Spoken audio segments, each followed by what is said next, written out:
Maligayang pagbabalik sa mundo ng Battle of YouTubers. Naganap na nga ang inaabangan ng lahat.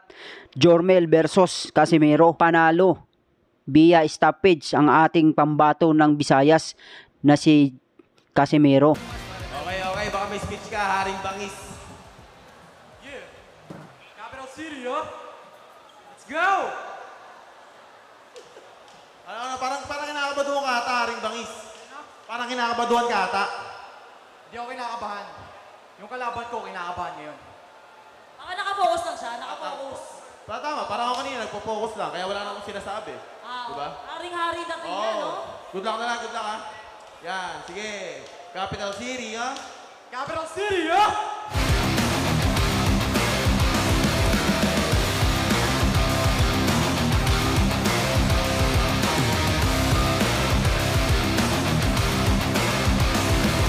Yo, idol. Yan, baka may masasabi ka ngayong gabi. Nagpapasalamat ako sa suporta ng mga Bisaya, lalo na sa Ormoc. Shout out day ko kay Haring Bangus, aka Mr. Pogi ng Dragon Ball. Shout out ko siya sa live ko kanina. Sabi ko, humingi siya ng patawad sa lahat ng mga Bisaya. Hindi niya nagawa yun, kaya sabi ko, pag hindi siya naghingi ng patawad, siguro 1 round lang siya, sabi ko sa live ko. Pero wala akong nakita na nagsusuri siya sa mga Bisaya. Kaya, turuan na natin siya ng leksyon, mga Bisaya. Woo! Let's go, let's go! Mga beso ko. Ito na. Putol ni Ayun, Idol John Riel nakakabutas na. Casimero. Si tahimik ngayon, nakafocus sila eh. Pero gusto niya kanina kasi mag-sorry.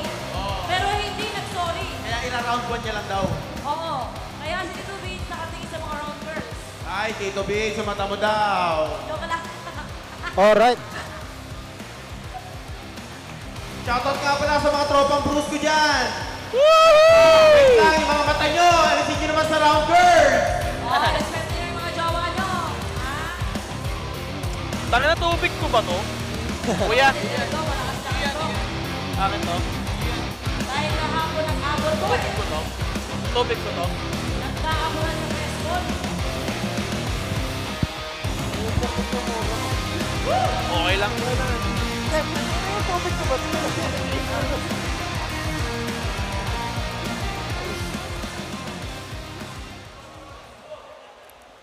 Eto na.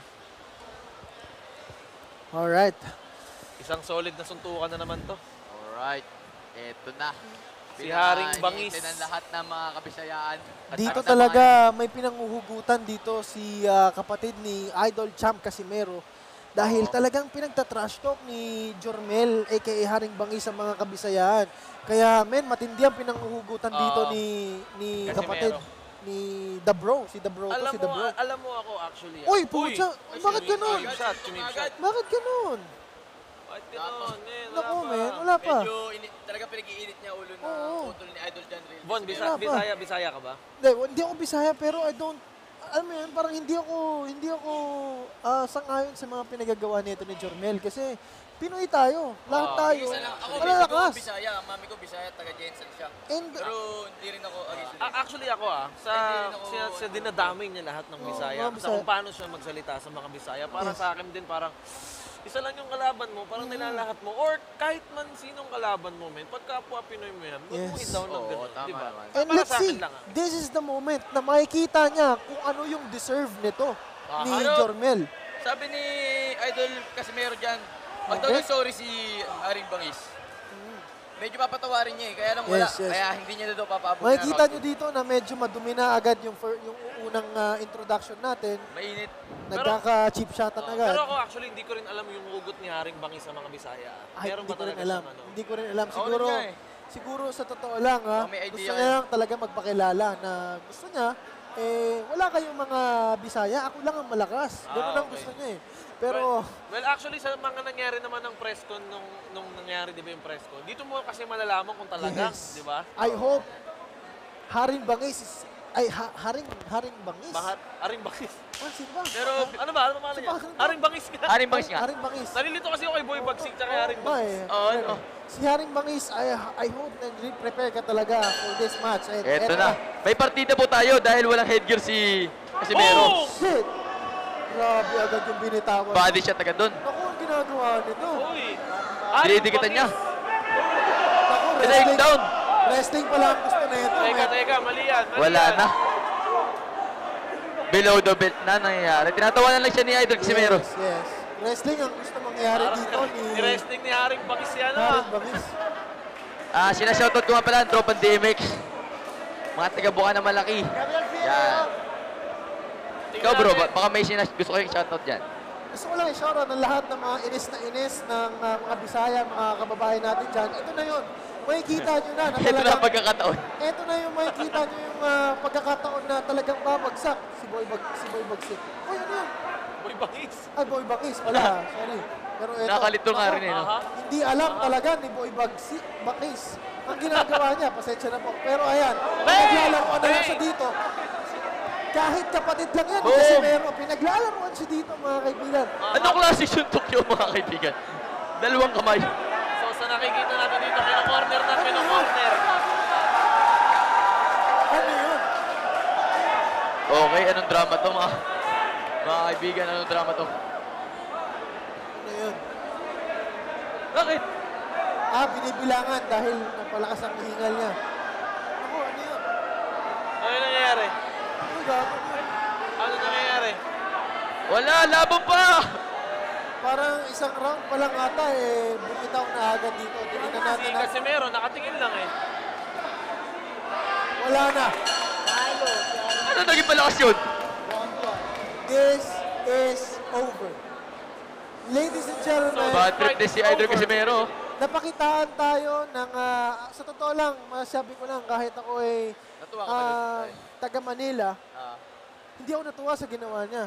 Kasi ang nangyari, hindi kalakasan ng pinakita niya. Ang pinakita niya, kalakasan umakting.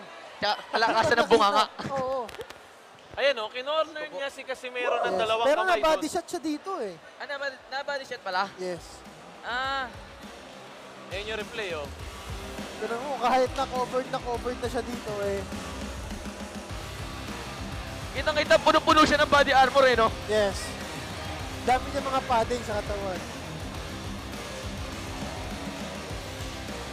Parang hindi man lang pinagpawisan siya, Oo. Kapatid ni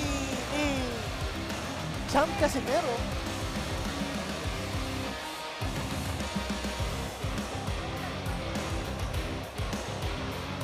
At ang masasabi ko lang talaga sa laban na to, piniridig ko to na 1 round pa lang, tapos na.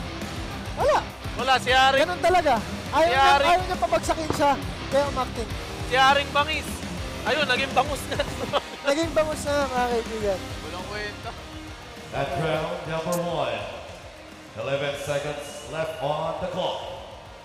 The winner by a technical knockout from Ormoc Leyte, Jason the Lodi Petmalu Casimero.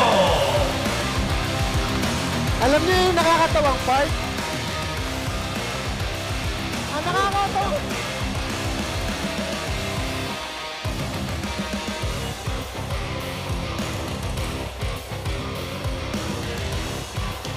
Walang pawis, no? Walang Ang pawis. nakakatawa dito, walang pawis. Si Casimero. Si Casimero, mga kaibigan ko. Hindi Actually, man lang nag-enjoy, hindi alam. so mga mamangkin, so far makikita natin dito na mabuhay talaga mga Bisaya. Oo, talaga. Casimero, yan. Binatbat. Hindi pa nga ako nakasuntok eh. Isa pa lang eh. Wala na, sumuko na agad. Sabi nila, malakas daw yung mga Team Manila. Wala talaga. Wala talaga taga Team Manila. Siguro, di ba, marami naman sila. Baka mayroon pa sigurong mag-sub. Di ba sa sub? Ulit ako sa boxing. Kung sinong pwede dyan sa Team Manila. Oy, shoutout pala sa kapatid ko nanonood. Hindi siya makadalo dito binabawalan siya sa WBO. Siguro yung kakalabanin ko na lang, yung utol na lang niya. Kasi, di ba, hindi rin natuloy dyan Tapos may ano na, may injured na. Matik na, andali na lang yan. Oo. Kaya salamat sa mga Team Bisaya na sumusuporta sa amin. Yan, salamat, maraming salamat. At saka kay Lord, thank you. Yan. Congrats, congrats. Okay, thank you so much. Manap tayo, baka mag-abot. Okay, ito, may mahabol. Interview natin to. Ano yun? Bakit ganun? Ha? Yung referee? Bakit ganun yung referee? Kala ba suntukan to? Ha? Sinuntok-suntok ko, tumumba pa nga eh, tapos ganun? Suntukan to, hindi to boxing, tandaan nyo yan. Bakit ganun? Ha? Ang gusto ko makalaban, ha, si Cuadro Alas, kasi yung technique niya ang pinag-aralan ko. Hindi yun. Latak yun eh. Kita nyo naman, di ba? Tumba. Ganun ako kalakas. Capital City, yo! Babalik ako! Ilabas mo si Cuadro Alas.